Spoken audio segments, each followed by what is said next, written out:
Hello दोस्तों, मैं हूं आकाश सिंह। स्वागत करता हूं अपने YouTube channel ITI study point में। दोस्तों, ये हमारे जो 1000 क्वेश्चन की सीरीज़ चल रही है उसका जो पार्ट 5 है आज, जिसमें हम बहुत से क्वेश्चन कवर करेंगे जो आपके एग्ज़ाम की दृष्टि से बहुत ही महत्वपूर्ण होने वाले हैं। जो वैसे भी एग्ज़ाम में कई बार क्वेश्चन आ चुके हैं। कभी-कभी आपका ऐसा होता है कि 10 से 15 क्वेश्चन वो रिपीट क्वेश्चन हो जाते हैं। वो 10 से 15 क्वेश्चन आपको सामान्य क्वेश्चन डाले जाते हैं एग्ज़ाम में, और उसके बाद में धीरे-धीरे उसका लेवल हार्ड होता जाता है। 10 से 12 क्वेश्चन होते हैं जो जनरल होते हैं, जिसे बोला जाता है। बिल्कुल वो सिंपल क्वेश्चन है, इन्हें अगर आप याद कर लेंगे तब भी आप पास हो जाएंगे। ठीक है, तो स्टार्ट करते हैं। तो हमारे पास सबसे पहले क्वेश्चन है, बेंच वाइज की बॉडी बनी होती है। तो दोस्तों, मैं पहले बताना चाहूँगा जो क्वेश्चन लेके आया हूँ जो सारे कि हमारे होल्डिंग डिवाइस और स्ट्राइकिंग डिवाइस होते हैं, और प्रिसीजन जो टूल होते हैं उसके बारे में दे रखे हैं। ठीक है, तो जो बेंच वाइज की बॉडी बनी होती है वो हमारी सबको पता है कि बेंच वाइज की बॉडी कास्ट आयरन की बनी होती है। तो इसका जो राइट आंसर हो जाएगा हमारा ऑप्शन नंबर ए हो जाएगा, क्योंकि जो कास्ट आयरन ही ऐसा मेटल होता है जो झटकों को सहन कर सकता है। इसलिए सभी जो हमारी मशीनें वगैरह होती हैं उनकी बॉडी भी कास्ट आयरन की ही बनाई जाती है। नेक्स्ट क्वेश्चन है हमारा, 22 क्लैंप का उपयोग किया जाता है। जो 22 क्लैंप होती हैं उनका उपयोग फिनिश सतह के बचाव के लिए किया जाता है। तो इसका राइट आंसर हमारा ऑप्शन नंबर ए करेक्ट हो जाएगा। नेक्स्ट क्वेश्चन है हमारा, दिखाए गए बेंच वाइज के चित्र में एक्स अंकित भाग की पहचान की। दोस्तों, जो एक्स अंकित जो भाग है वो हमारा मूवेबल जॉ होता है, क्योंकि इसके सामने वाला जबड़ा होता है वो फिक्स जॉ होता है। तो इसका राइट आंसर हमारा मूवेबल जॉ हो जाएगा। ठीक है, तो ऑप्शन नंबर बी करेक्ट हो जाएगा यहाँ पे। नेक्स्ट क्वेश्चन है हमारा, दस्ती बाइस का प्रयोग किया जाता है। जो दस्ती बाइस होती है इसे हम हैंड बाइस ही बोलते हैं। तो इसका जो यूज होता है वो छोटे छोटे कार्यों में होता है। तो ऑप्शन नंबर हमारा डी करेक्ट हो जाएगा। नेक्स्ट क्वेश्चन है हमारा, चित्र में दर्शित हथौड़े को शीर्ष को पहचानिए। जो हथौड़े का शीर्ष है वो हमारा बॉल पिन है। ठीक है, तो जिसकी जो शीर्ष मतलब पिन है वो बॉल पिन है, तो हमारा बॉल पिन हैमर हो जाएगा। तो ऑप्शन नंबर हमारा बी करेक्ट हो जाएगा यहाँ पे। नेक्स्ट क्वेश्चन है हमारा, प्राय जो बाइस के हैंडल की लंबाई होती है वो कितनी होती है। दोस्तों, ये क्वेश्चन बहुत ही इंपॉर्टेंट है, कई बार एग्जाम में पूछा जाता है और कुछ बच्चे इसको नहीं कर पाते हैं, क्योंकि इसका जो हैंडल की लंबाई होती है सभी बुकों में नहीं दे रखी है। तो इसकी जो हैंडल की लंबाई होती है जो बाइस के साइज़ से मतलब जो उसका नॉमिनल साइज होता है उससे 2.5 गुना मतलब 2.5 गुना होती है। तो इसका राइट आंसर हमारा ऑप्शन नंबर बी करेक्ट हो जाएगा। ठीक है, नेक्स्ट क्वेश्चन है यहाँ पे, चित्र में दर्शाई गई होल्डिंग डिवाइस में से सी क्लैंप को पहचानिए। जो दोस्तों जो सी क्लैंप होती है वो सी आकार में होती है। तो आप इसको डायग्राम को देख के भी पहचान सकते हैं। ठीक है, तो ये रहा इसका डायग्राम। तो इसका जो राइट आंसर हो जाएगा हमारा ऑप्शन नंबर सी करेक्ट हो जाएगा। ठीक है जी, हमारी सी क्लैंप होती है जो सी आकार में होती है। नेक्स्ट क्वेश्चन है हमारा, बेंच वाइज के स्पिंडल पर कौन सी थ्रेड कटी होती है। दोस्तों, जो बेंच वाइज के स्पिंडल पर थ्रेड कटी होती है वो हमारी स्क्वायर थ्रेड होती है, क्योंकि स्क्वायर थ्रेड में ही मतलब स्ट्रेंथ ज़्यादा होती है, इसलिए स्क्वायर थ्रेड ही कटी होती है। और जो स्पिंडल होता है वो हमारा माइल्ड स्टील का बना होता है। तो आपके यहाँ पे 2 क्वेश्चन कवर हो जाते हैं। तो ऑप्शन नंबर हमारा सी करेक्ट हो जाएगा यहाँ पे। नेक्स्ट क्वेश्चन है हमारा, दी गई बाइस को पहचानिए। दोस्तों, जो दी गई बाइस है वो हमारी पिन बाइस है। ठीक है, जो पिन बाइस होती है जैसे घड़ी साइज वगैरह घड़ी को पुर्जे खोलने में इसका यूज किया जाता है। नेक्स्ट क्वेश्चन है हमारा, सामान्य कार्य के लिए किसी बेंच वाइस को कितनी ऊंचाई पर फिट किया जाता है। जो सामान्य कार्य के लिए जो बेंच वाइस की जो फिट किया जाता है वो हमारा हमेशा 106 सेंटीमीटर किया जाता है। तो ऑप्शन नंबर हमारा सी करेक्ट हो जाएगा। या फिर ऐसे भी क्वेश्चन आ जाता है, जो कारीगर खड़ा होता है तो कारीगर अपनी कोहनी के बराबर तो टच करता है, तो उसको बेंच वाइज टच होनी चाहिए, तो वहाँ तक इसका यूज किया जाता है। नेक्स्ट क्वेश्चन हमारा कि जैसा कि चित्र में दिखाया गया कि धातु की एक स्ट्रिप को एक दिशा में फैलाना, इस कार्य के लिए निम्नलिखित में से कौन सा हथौड़ा मतलब हैमर उपयुक्त किया गया है। दोस्तों, तो जो इसमें चैनल बनाए गए हैं आप देख सकते हैं, तो इसमें इसके लिए हमारा इस क्रॉस पिन हैमर यूज किया जाता है। ठीक है, तो ऑप्शन नंबर बी करेक्ट हो जाएगा यहाँ पे। नेक्स्ट क्वेश्चन हमारा, एक से अधिक छोटे भागों को पकड़ते हैं। ठीक है, एक से छोटे भागों को पकड़ते हैं वो हमारे पकड़ते हैं सी क्लैंप के द्वारा। तो इसका right answer option number B correct हो जाएगा यहाँ पे। नेक्स्ट क्वेश्चन हमारा, इंजीनियर बाइस के साइज को निम्न के अनुसार स्पेसिफाई किया जाता है। तो इंजीनियरिंग बाइस होती है जिसे बेंच वाइस होती है उसे इंजीनियर बाइस ही बोलते हैं। तो इसका जो साइज होता है स्पेसिफाई किया जाता है वो हमारा जॉ की चौड़ाई के अनुसार किया जाता है। तो ऑप्शन नंबर बी करेक्ट हो जाएगा यहाँ पे। नेक्स्ट क्वेश्चन हमारा, चित्र में दर्शित टूल के अंकित एक्स भाग को पहचाने। जो एक्स लेवल भाग है हमारा, वो हमारा स्क्रू राड या स्पिंडल बोल सकते हैं। तो ऑप्शन नंबर हमारा बी करेक्ट हो जाएगा यहाँ पे। नेक्स्ट क्वेश्चन है हमारा यहाँ पे, निम्नलिखित में से किस टूल का प्रयोग पंच मतलब सुराख के चारों ओर धातु को फ्लैट करने के लिए किया जाता है। तो इसका हमारा ऑप्शन हो जाएगा बॉल पिन हैमर। तो ऑप्शन नंबर हमारा ए करेक्ट हो जाएगा। तो जो बॉल पिन होता है, अगर हमने ऐसे करके रिवेट लगाया है और तो उसको फैलाने के लिए बॉल पिन हैमर का ही यूज किया जाता है। नेक्स्ट क्वेश्चन है हमारा, मैलेट को बनाया जाता है, मतलब मेटल यहाँ पे पूछा गया मैलेट को बनाया जाता है। दोस्तों जो लकड़ी से बना हैमर होता है उसे ही मैलेट बोलते हैं। तो लकड़ी को है जो मैलेट होता है वो हमारा लकड़ी से ही बनेगा, ठीक है। तो ऑप्शन नंबर हमारा सी करेक्ट हो जाएगा यहाँ पे, हार्ड लकड़ी, ठीक है, हार्डवुड से बनाया जाता है मैलेट। स्ट्रेट पिन हथौड़े से मतलब इसका कार्य पूछा गया यहाँ पे। तो स्ट्रेट पिन जो हथौड़ा होता है उससे हमारे सीट समतल की जाती है या ग्रूव वगैरह भी बनाए जाते हैं। जो मेटल को फैलाना होता है तो स्ट्रेट पिन हैमर का भी यूज किया जाता है। तो ऑप्शन नंबर हमारा सी करेक्ट है यहाँ पे। नेक्स्ट क्वेश्चन हमारा, चित्र में दर्शाया गया हैमर का नाम बताइए। दोस्तों जो हैमर का यहाँ पे दे रखा है वो हमारा क्रॉस पिन हैमर दे रखा है, क्योंकि इसकी जो पिन होती है वो हैंडल के क्रॉस में होती है। क्योंकि यहाँ पे अगर हम हैंडल लगा दें तो जो पिन हो जाती है वो क्रॉस में हो जाएगी। तो हमारा ऑप्शन नंबर सी करेक्ट हो जाएगा, ठीक है, cross pin hammer. Next question है हमारा, चित्र में दर्शित औजार का नाम क्या है। जो चित्र में दर्शित औजार है वो हमारा हैंड वाइस दे रखी है। तो ऑप्शन नंबर हमारा डी करेक्ट हो जाएगा यहाँ पे, हैंड वाइस। नेक्स्ट क्वेश्चन है हमारा यहाँ पे, चित्र में दिखाया गया उपकरण का नाम बताना है। जो चित्र में उपकरण दे रखा है वो हमारा पाइप वाइस है, ठीक है। आप डायग्राम देख से समझ सकते हैं, पाइप वाइस है। तो राइट आंसर हमारा ऑप्शन नंबर ए हो जाएगा, पाइप वाइस, ठीक है। नेक्स्ट क्वेश्चन हमारा, निम्न में से किस हथौड़े को भारी पिटवाकार में प्रयोग किया जाता है। जो हथौड़ा होता है भारी पिटवाकार के लिए यूज होता है वो हमारा स्लेज हैमर होता है। तो ऑप्शन नंबर डी करेक्ट हो जाएगा। स्लेज के हैमर को ही हम घन हैमर भी बोलते हैं, ठीक है। इसका जो वजन होता है वो 2 से 10 kg होता है, ठीक है। नेक्स्ट क्वेश्चन हमारा, चित्र में दर्शित बाइस का नाम बताइए। दोस्तों चित्र में दर्शाई गई बाइस वो हमारी टूल मेकर्स बाइस है, ठीक है। तो ऑप्शन नंबर सी करेक्ट हो जाएगा। नेक्स्ट क्वेश्चन है हमारा, चित्र में दिए गए हथौड़े में से क्ला हथौड़े को पहचानना है यहाँ पे। तो क्ला हैमर को सभी लोग डायग्राम देख के पहचान सकते हैं। तो ऑप्शन नंबर डी करेक्ट हो जाएगा, क्ला हैमर। जो कि क्ला हैमर होता है उसको हम लकड़ी से कील निकालने के लिए इस्तेमाल किया जाता है। इसका यूज जो बढ़ई लोग करते हैं, ठीक है, कारपेंटर इसका यूज करता है। नेक्स्ट क्वेश्चन है हमारा, मार्किंग कार्य के लिए इंजीनियर द्वारा प्रयुक्त हथौड़े का भार होता है। जो मार्किंग कार्य के लिए इंजीनियर द्वारा प्रयुक्त हथौड़े का भार होता है वो हमारा 250 ग्राम होता है। तो उसका राइट आंसर ऑप्शन नंबर हमारा सी करेक्ट हो जाएगा, 250 ग्राम, ठीक है। नेक्स्ट क्वेश्चन है हमारा, हैमर का वह प्रकार जिसका वजन 3 से 9 kg मतलब किलोग्राम होता है, जिसमें लकड़ी का लंबा हत्था लगा होता है, जो कि फोर्ज शॉप में प्रयोग किया जाता है। दोस्तों फोर्ज शॉप जो तो जिसमें जहाँ लोहारगिरी का काम होता है उसे फोर्ज शॉप बोलते हैं। यहाँ पे दोस्तों 3 से 9 kg दे रखा है, जो कि मैंने पहले बताया कि 2 से 10 kg के बीच में राउंड में आ जाता है। तो जिस हैमर की बात की जा रही है वो हमारी स्लेज हैमर की बात की जा रही है, ठीक है, जिसका काम होता है भारी कार को पीटना लोहारगिरी में। तो ठीक है, ऑप्शन नंबर यहाँ पे बी करेक्ट हो जाएगा, स्लेज हैमर, जिसे हम घन हैमर भी बोलते हैं। तो नेक्स्ट क्वेश्चन हो जाएगा हमारा, मृदु क्लैंप को बेंच वाइस में सीट मेटल में क्लैंपिंग में प्रयोग किया जाता है क्योंकि वह दबाव के निशान को रोकता है, ठीक है। तो इसका राइट आंसर हो जाएगा हमारा ऑप्शन नंबर बी करेक्ट हो जाएगा। नेक्स्ट क्वेश्चन हमारा, चित्र में दर्शित हथौड़े के भाग ए को पहचाने। जो हथौड़ा में ए भाग दे रखा है वो हमारा चक्षु छिद्र, ऑप्शन नंबर बी करेक्ट हो जाएगा, चक्षु छिद्र। इसे हम आई होल भी बोलते हैं, ठीक है, आई होल बोलते हैं इंग्लिश में। हिंदी में से चक्षु छिद्र होता है। कभी कुछ बच्चे होते हैं जो हिंदी में से नहीं नाम जानते हैं, कन्फ्यूज हो जाते हैं, जिन्हें आई होल ही पता होता है, जिसकी शेप हमेशा ओवल होती है, अंडाकार में, ठीक है। इसमें बहुत से क्वेश्चन कवर होते हैं आपके। नेक्स्ट क्वेश्चन हमारा, दर्शाया गया क्रॉस पिन हथौड़े के एक्स लेवल भाग को पहचानिए। दोस्तों जो एक्स लेवल भाग है वो हमारा चीक हो जाता है, ठीक है, चीक हो जाता है, जिसे बीच का भाग होता है मृदु रहता है हमेशा।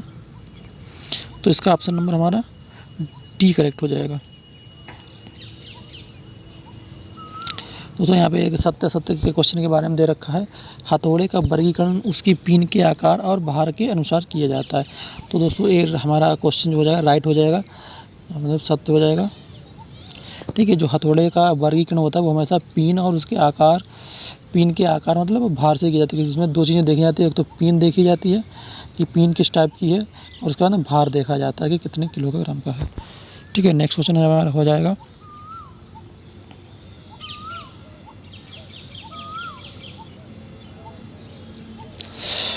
बाह्य माइक्रोमीटर में निहाई का मुख तथा स्पिंडल निम्न का बना हुआ था। दोस्तों ये माइक्रोमीटर संबंधित क्वेश्चन आ गया यहाँ पे। ठीक है, बाह्य जो माइक्रोमीटर होता है निहाई का मुख तथा स्पिंडल निम्न का बना होता है। दोस्तों जो इसमें निहाई का मुख और स्पिंडल जो बना होता है वो हमारा क्रोमियम स्टील का बना होता है। तो इसका right answer option number B correct हो जाएगा। नेक्स्ट क्वेश्चन है यहाँ पे, मीट्रिक माइक्रोमीटर में एक थिम्बल स्केल का भाग का मान क्या होता है। दोस्तों एक बात मैं पहले ही बताना चाहूँगा, कभी भी एक थिम्बल का मान पूछा जाए वो हमारा लिस्ट काउंट ही निकल के आता है। तो बेधड़क आप लिस्ट काउंट बता सकते हैं जब भी कभी एक थिम्बल के मान का स्केल का मान पूछा जाए। ठीक है, तो हमारा जो एक मीट्रिक माइक्रोमीटर में एक थिम्बल का मान हो जाएगा वो हमारा लिस्ट काउंट आ जाएगा। ऑप्शन नंबर डी करेक्ट होगा, जो मिलीमीटर में 0.01 होता है। ठीक है, नेक्स्ट क्वेश्चन हमारा माइक्रोमीटर का सिद्धांत आधारित है। तो माइक्रोमीटर का सिद्धांत जो होता है वो हमारा नट और बोल्ट के सिद्धांत पर कार्य करता है। तो ऑप्शन नंबर डी करेक्ट हो जाएगा यहाँ पे। नेक्स्ट क्वेश्चन है हमारा यहाँ पे, मीट्रिक माइक्रोमीटर निम्न रेंज में उपलब्ध होते हैं। जो मीट्रिक माइक्रोमीटर होते हैं वो 25 मिलीमीटर की रेंज में उपलब्ध होते हैं, जैसे कि 0 से 25, 25 से 50, 50 से 75, 75 से 100 ऐसे करके रेंज में उपलब्ध होते हैं। तो इसका राइट आंसर हो जाएगा ऑप्शन नंबर ए करेक्ट हो जाएगा यहाँ पे। नेक्स्ट क्वेश्चन हमारा, माइक्रोमीटर का फ्रेम निम्न धातु का बना होता है। जो माइक्रोमीटर का फ्रेम होता है वो हमारा ड्राफ्ट फोर्ज स्टील का बना होता है। तो हमारा राइट आंसर हो जाएगा ऑप्शन नंबर बी करेक्ट हो जाएगा यहाँ पे। नेक्स्ट क्वेश्चन है हमारा यहाँ पे, एक आउटसाइड माइक्रोमीटर में नेगेटिव एरर है। ठीक है, जो नेगेटिव एरर होती है उसमें सही पाठ्यांक कैसे लिया जाएगा पूछा जा रहा है। दोस्तों कभी भी नेगेटिव जो एरर होती है मतलब ऋणात्मक त्रुटि होती है, तो उस जितनी भी त्रुटि होती है उसको उसमें वास्तविक रीडिंग में जोड़ दिया जाता है, तो उसमें सही रीडिंग प्राप्त हो जाती है। तो इसमें हमारा जो राइट आंसर हो जाएगा वो हमारा ऑप्शन नंबर ए करेक्ट हो जाएगा, वास्तविक पाठ्यांक में नेगेटिव एरर को जोड़ दिया जाता है। ठीक है, नेक्स्ट क्वेश्चन हो जाएगा हमारा, बर्नियर जो कैलिपर होता है उसका अल्पतमांक कितना होता है। ठीक है, जो बर्नियर कैलिपर होता है उसका जो अल्पतमांक मतलब लिस्ट काउंट होता है वो 0.02 मिलीमीटर में होता है। तो ऑप्शन नंबर सी करेक्ट हो जाएगा यहाँ पे। ठीक है, ब्रिटिश प्रणाली में मतलब नेक्स्ट क्वेश्चन है यहाँ पे, ब्रिटिश प्रणाली में बर्नियर कैलिपर का जो लिस्ट काउंट है ब्रिटिश में पूछा गया यहाँ पे, तो ब्रिटिश में हो जाता है वही हो जाएगा 0.001 इंच। ठीक है, तो एक दो बातें हैं कि जो माइक्रोमीटर होता है उसमें उसका ब्रिटिश में लिस्ट काउंट और बर्नियर कैलिपर का ब्रिटिश में लिस्ट काउंट दोनों का सेम ही होता है। नेक्स्ट क्वेश्चन है हमारे यहाँ पे, बर्नियर बेवल प्रोटेक्टर का अल्पतमांक। जो बर्नियर बेवल प्रोटेक्टर होता है इससे एंगल को सूचना से मापा जाता है। तो बर्नियर बेवल प्रोटेक्टर होता है वो एक जो डिग्री होता है 1 डिग्री के 12वें भाग तक माप सकता है। ठीक है, तो जो 12वां भाग होता है वो हमारा मिनट में आ जाएगा 5 मिनट। ठीक है, तो इसका ऑप्शन नंबर हमारा सी करेक्ट हो जाएगा, 5 मिनट डिग्री के 12वें भाग तक माप सकता है। ठीक है, 1 डिग्री में 60, जैसे कि 1 डिग्री में यहाँ पे 60 मिनट होते हैं, 60 को हम 12 से भाग दे देंगे तो 12 पंजी 60 5 बार निकल जाएगा, तो 5 मिनट तक माप सकता है। तो नेक्स्ट क्वेश्चन हो जाएगा हमारा, एक 50 से 75 मिलीमीटर वाले आउटसाइड माइक्रोमीटर का जो शून्य पाठ्यांक क्या होगा। तो शून्य पाठ्यांक जो हो जाएगा वो हमारा 50 हो जाएगा। ठीक है, क्योंकि 50 से इसकी यहाँ से रेंज स्टार्ट हुई तो 50 ही हो जाएगा। तो इसका जो राइट आंसर हो जाएगा वो हमारा ऑप्शन नंबर डी करेक्ट हो जाएगा यहाँ पे। नेक्स्ट क्वेश्चन है हमारा यहाँ पे, मीट्रिक आउटसाइड माइक्रोमीटर में 3D स्पिंडल पर थ्रेड की पिच होती है। थ्रेड की पिच होती है वो 0.5 mm होती है, क्योंकि जो आधे mm की होती है। ठीक है, तो इसका राइट आंसर हो जाएगा वो हमारा ऑप्शन नंबर ए करेक्ट हो जाएगा यहाँ पे। नेक्स्ट क्वेश्चन है हमारा, माइक्रोमीटर में जीरो एरर का अभिप्राय होता है। जो माइक्रोमीटर में जीरो एरर होती है वो हमारी जब मेजरिंग जो फेस होते हैं संपर्क में हो, मतलब किसी हम वस्तु को नापते हैं या मतलब नहीं नापते हैं, तो अगर हम जैसे कि नहीं नापते हैं और उसको पूरा बंद करते हैं तो मेजरिंग फेस संपर्क में हो जाते हैं। लेकिन थिम्बल जो होता है तो जीरो अथवा स्लिप पर डेटम लाइन से जीरो में आपस में मिला नहीं करता, मतलब आगे पीछे रह जाता है, तो वो हमारी जीरो एरर होती है। ठीक है, तो इसका राइट आंसर हो जाएगा ऑप्शन नंबर हमारा डी करेक्ट हो जाएगा यहाँ पे। नेक्स्ट क्वेश्चन है हमारा, मीट्रिक आउटसाइड माइक्रोमीटर के थिम्बल के बेवल एज पर बने एक डिवीजन का मान होता है। दोस्तों क्वेश्चन वही आ गया है कि मीट्रिक जो आउटसाइड माइक्रोमीटर के थिम्बल के बेवल एज पर बने एक डिवीजन का मान, कभी भी एक डिवीजन का मान पूछा जाए, थिम्बल के एक स्केल का मान पूछा जाए तो हमारा लिस्ट काउंट ही निकल के आएगा, वो हो जाएगा 0.01 मिलीमीटर। तो ऑप्शन नंबर डी करेक्ट हो जाएगा यहाँ पे। नेक्स्ट क्वेश्चन है हमारा, माइक्रोमीटर में रेचेड स्टाफ होता है, सहायक होता है। जो रेचेड स्टाफ होता है वो हमारा प्रेशर को कंट्रोल करने के लिए, मतलब दबाव को कंट्रोल करने के लिए लगाया जाता है, जो माइक्रोमीटर में लास्ट में होता है। तो इसका right answer option number A correct हो जाएगा यहाँ पे। उसके बाद नेक्स्ट क्वेश्चन है हमारा, वर्नियर कैलिपर जो उसका अल्पतमांक होता है वो किसके बराबर होता है? जो वर्नियर कैलिपर का अल्पतमांक होता है वो हमारा एक मेन स्केल और वर्नियर स्केल के डिवीजन का अंतर होता है। तो कहने का मतलब ये हो जाएगा, ऑप्शन नंबर ए हो जाएगा हमारा, जो कि एक मेन स्केल डिवीजन का मान माइनस एक वर्नियर स्केल के डिवीजन का मान हो जाएगा। ठीक है, तो ऐसे ही इसका लीस्ट काउंट निकलता है। नेक्स्ट क्वेश्चन हो जाएगा हमारा, किसी माइक्रोमीटर में 0.3 मिलीमीटर की निगेटिव एरर है। ठीक है, यदि माइक्रोमीटर जो होता है 40.53 मिलीमीटर माप देता है तो सही पाठ्यांक क्या होगा? दोस्तों हमने बताया कि जब माइक्रोमीटर निगेटिव एरर देता है तो उसमें जोड़ देते हैं, तो जो 40.53 है इसमें हम 0.3 जोड़ देंगे तो हमारी जो रीडिंग हो जाएगी वास्तविक वो हमारी 40.56 हो जाएगी। तो ऑप्शन नंबर बी करेक्ट हो जाएगा। ठीक है, नेक्स्ट क्वेश्चन हमारा, माइक्रोमीटर में जो लॉक नट होता है लगाया जाता है, जो लॉक नट होता है वो हमारा जॉब पर पाठ्यांक को सेट करने के पश्चात उसे लॉक करने के लिए लगाया जाता है। ऑप्शन नंबर हमारा बी करेक्ट हो जाएगा यहाँ पे। नेक्स्ट क्वेश्चन है हमारा, किसी माइक्रोमीटर में 0.02 मिलीमीटर की पॉजिटिव एरर है। यदि माइक्रोमीटर 25.41 मिलीमीटर माप देता है तो सही पाठ्यांक क्या होगा? दोस्तों जब निगेटिव एरर होती है तो हम इसमें जोड़ देते हैं, लेकिन जब पॉजिटिव एरर होती है तो हम इसमें माइनस कर देते हैं। ठीक है, जितनी भी एरर होती है उसको माइनस कर देंगे हम। तो इसका जो राइट आंसर हो जाएगा वो हमारा 25.37 हो जाएगा। तो वो कैसे आया? जैसे कि 25.41 दे रखा है, उसमें हम माइनस कर देंगे 0.2, तो 0.2 माइनस करेंगे तो यहाँ 11 हो, 11 में से 2 गया तो आएगा हमारा 9 आएगा, और यहाँ पे 3 बचा तो 3 आ गया, और यहाँ 25। ठीक है, तो हमारा ऑप्शन नंबर ए करेक्ट हो जाएगा। ठीक है, जो हमने ऑप्शन बोला था बी वो गलत है, तो ऑप्शन नंबर ए करेक्ट हो जाएगा यहाँ पे। तो नेक्स्ट क्वेश्चन है हमारा, दिखाए गए वर्नियर कैलिपर के चित्र में अंकित भाग की पहचान की। जो अंकित एक्स से भाग दे रखा है वो हमारा बीम स्केल होती है। ठीक है, तो राइट आंसर हमारा हो जाएगा option number A. Next question हमारा, दोस्तों एक क्वेश्चन जो है वो हमारा रीडिंग निकालने वाले क्वेश्चन है, न्यूमेरिकल क्वेश्चन है, इसमें टाइम भी लग सकता है रीडिंग निकालने में, लेकिन हम निकलवाएंगे इसकी रीडिंग। हमारा काम आपको सिखाना है, आप सीखेंगे जैसे। चित्र में दर्शाया कि माइक्रोमीटर का सेटिंग का पाठ्यांक क्या होगा? दोस्तों पहले तो आप देख लीजिए, यहाँ पे जी हमारे स्लीव के मेन डिवीजन होते हैं, तो मेन डिवीजन में दे रखा है 1 2। ठीक है, मेन डिवीजन 1 2 दे रखी, 2 की गुणा 1 से होती है। ठीक है, तो मान 2 ही आएगा। ठीक है, उसके बाद में नीचे सब डिवीजन वो नहीं दे रखी, सब डिवीजन नहीं दे रखी। अगर सब डिवीजन दे रखी होती तो उसकी गुणा 0.5 से होती, लेकिन नहीं दे रखी तो कोई बात नहीं। उसके बाद यहाँ ये देखते हैं हम थिम्बल की जो लाइन होती है सीधी रेखा, उसको देखते हैं वो 31 पे आ रही है, तो 31 की गुणा होती है वो हमारी लिस्ट काउंट हो जाती है 0.01। तो जो आएगा मान वो 0.31 आएगा। तो जब हम इनको जोड़ देंगे, ठीक है, जब हम इनको जोड़ देंगे तो वो हमारा 2.31 करके आ जाएगा। तो ऑप्शन नंबर हमारा बी करेक्ट हो जाएगा यहाँ पे। ठीक है, तो ऑप्शन नंबर बी करेक्ट हो जाएगा यहाँ पे। नेक्स्ट क्वेश्चन है हमारा, चित्र में देखकर बताइए कि माइक्रोमीटर की सेटिंग का पाठ्यांक क्या है। दोस्तों ये भी न्यूमेरिकल क्वेश्चन है रीडिंग निकालने के लिए। ठीक है, पहले तो इसमें हम देखेंगे जो स्लीव की मेन स्केल होती है उसमें कितना दे रखा है, तो 10 11 12। ठीक है, 12 दे रखा है, तो 12 का हम 1 से गुणा करते हैं 12 ही आएगा। उसके बाद यहाँ पे नीचे जो सब डिवीज़न है वो 1 दे रखी है, तो 1 की गुणा अगर 0.5 से होती है तो 0.5 ही मान आएगा। ठीक है, तो हम पॉइंट के बाद लिख लेते हैं पॉइंट। ठीक है, 0.5 के बाद 0 लगा देते हैं, तो कोई इशू नहीं है। उसके बाद हम देखते हैं यहाँ पे। ठीक है, तो यहाँ पे कितना आ रहा है 15 16 17 18 19। ठीक है, 19 आ रहा है। 19 की हम गुणा जब हम लिस्ट काउंट से करेंगे तो 0.19 आ जाएगा, तो 0.19 हम यहाँ लिखेंगे। ठीक है, इनको टोटल कर देंगे तो यहाँ पे हो गया 9 और एक जो 5 और 1 6। ठीक है, 6 हो गया और जो 12। ठीक है, तो 12.59 करके कुछ 69 करके कुछ आ जाएगा। ठीक है, तो हमारा 12.69 करके ऑप्शन है वो हमारा ऑप्शन नंबर ए में है। ठीक है, तो ऑप्शन नंबर ए करेक्ट हो जाएगा यहाँ पे।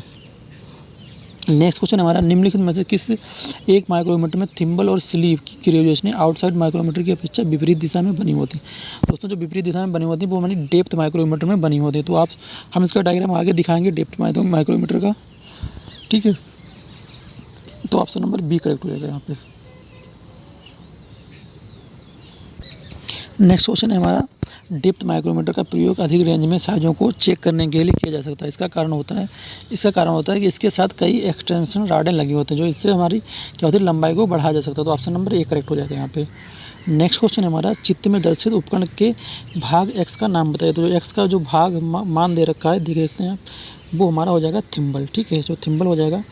ठीक है जी, हमारा डेप्थ माइक्रोमीटर दे रखा है।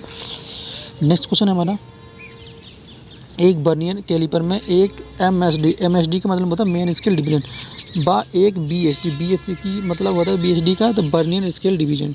ठीक है, तो अंतर कितना होता है तो दोस्तों, जब हमने पहले इसका फार्मूला बताया था कि एक main scale division minus vernier scale division, वो आता हमारा लीस्ट काउंट। तो लीस्ट काउंट कितना होता है वर्नियर कैलिपर, 0.02 मिलीमीटर। तो ऑप्शन नंबर ए करेक्ट हो जाएगा यहाँ पे।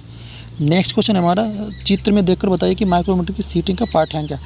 तो यहाँ पे भी रीडिंग निकालनी है। तो हमारा रीडिंग देखते हैं माइक्रोमीटर की, फार्मूला सबको पता है कि यहाँ पे पहले सब डिवीजन वो मेन डिवीजन देखते हैं। मेन डिवीजन हमारी 15, 1, 16, 17 दे रखी है। 17 गुणा बन से करते हैं, बनी आएगा। उसके बाद नीचे देखते हैं। नीचे अगर हमारी सब डिवीजन दे रखी है, साफ क्लियर नहीं दिखा रहा है, लेकिन ऑप्शन के अकॉर्डिंग, आंसर के अकॉर्डिंग पता चल जाएगा हमें। तो इसमें सब डिवीजन हो सकती है। ठीक है, तो सब डिवीजन मान लो एक सब डिवीजन एक ही होती है या नहीं होती है। तो ऊपर जो हमारी मेन स्केल वो हमारी 17 हो गई है। तो यहाँ पे दे रखा है मेन स्केल डिवीजन 17 दे रखी है। तो 17 की 1 से गुणा करेंगे तो 17 ही आएगा।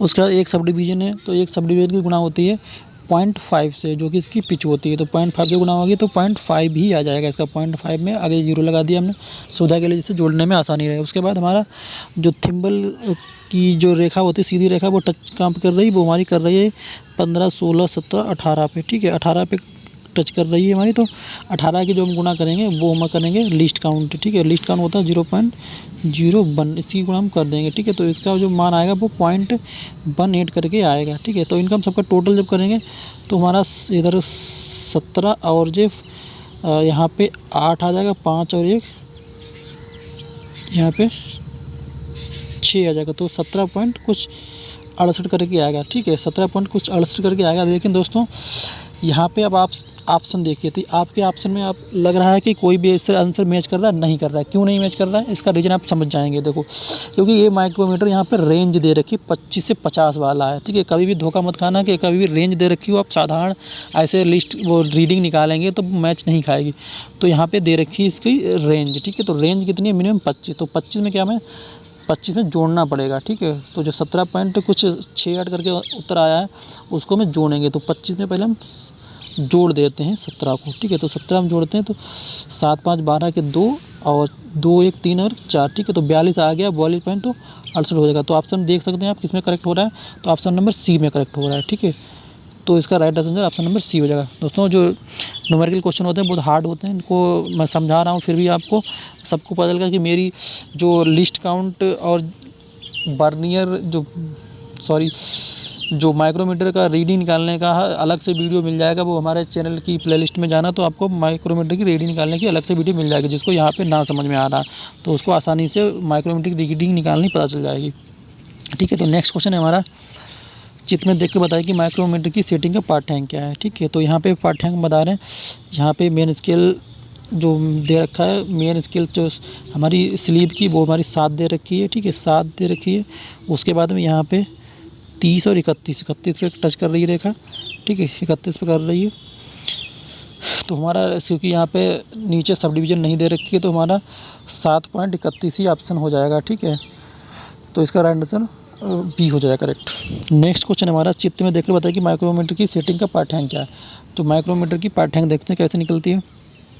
यहाँ पे दे रखा है 10। ठीक है, 10 दे रखी है। जो हमारी स्लीव या बैरल कहते हैं, स्लीव की जो मेन स्केल है होती है। ठीक है, मेन डिवीज़न जिसे बोल सकते हैं, वो हमारी 10 दे रखी है। ठीक है, 10 के बाद सब डिवीज़न दे रखी है एक, तो उसकी 0.5 से हो जाएगी। ठीक है, तो 0.5 यहाँ हो गया है। तो उसके बाद में नीचे दे रखा 25 की हम लिस्ट काउंट से करेंगे तो 0.25 आ जाएगा। ठीक है, तो 0.25 आ जाएगा।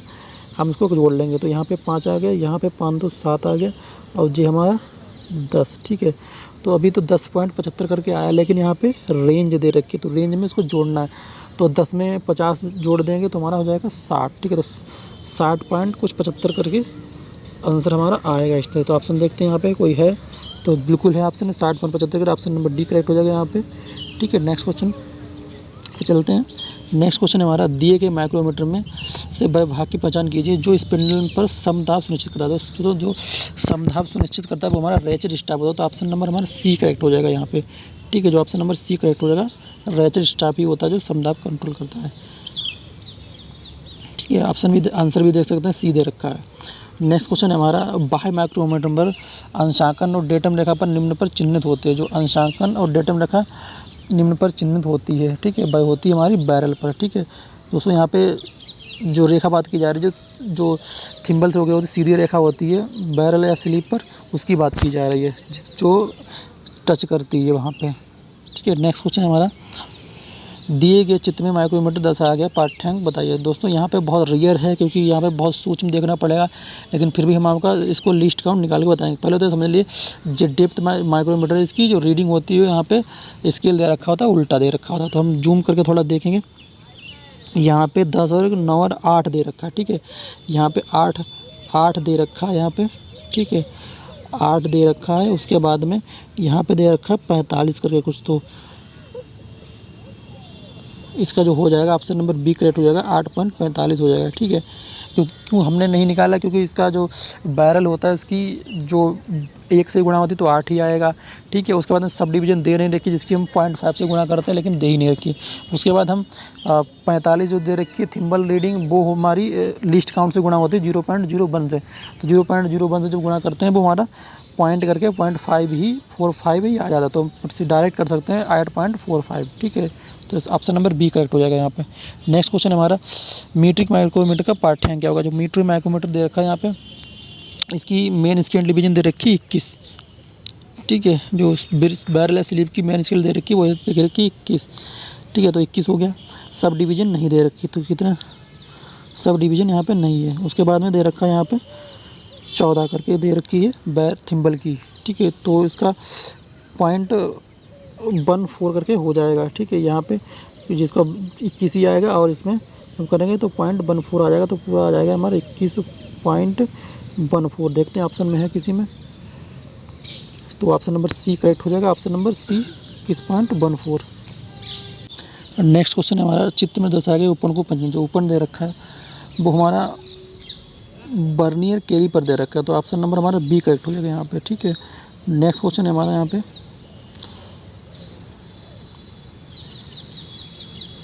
नेक्स्ट क्वेश्चन है हमारा यहाँ पे, चित्र में दर्शाया गया डायल बर्नियर कैली पर किस सिद्धांत पर कार्य करता है। जो डायल बर्नियर कैली पर होता है वो हमारा रेक और पिनियन पर कार्य करता है, तो ऑप्शन नंबर ए करेक्ट हो जाएगा, रेक और पिनियन। नेक्स्ट क्वेश्चन हमारा, दर्शाए गए माइक्रोमीटर की पहचान कीजिए। जो हमारा माइक्रोमीटर दे रखा है वो हमारा इनसाइड माइक्रोमीटर दे रखा है, तो ऑप्शन नंबर हमारा बी करेक्ट हो जाएगा यहाँ पे। नेक्स्ट क्वेश्चन है हमारा, डायल इंडिकेटर द्वारा पाठ्यांक लेते समय उसे सीधा ना देखकर कुछ तिरछा देखा जाए तो इंडिकेटर कम अथवा अधिक पाठ्यांक दर्शाएगा।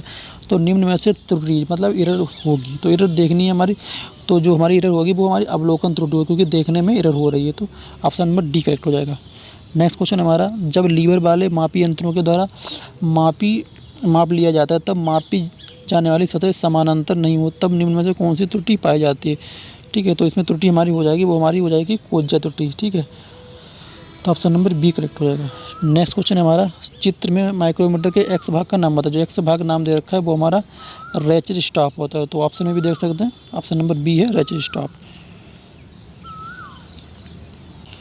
नेक्स्ट क्वेश्चन है हमारा यहाँ पे, दर्शाया गया बर्नियर कैलिपर के किस भाग द्वारा आंतरिक व्यास माप लिया जाता है।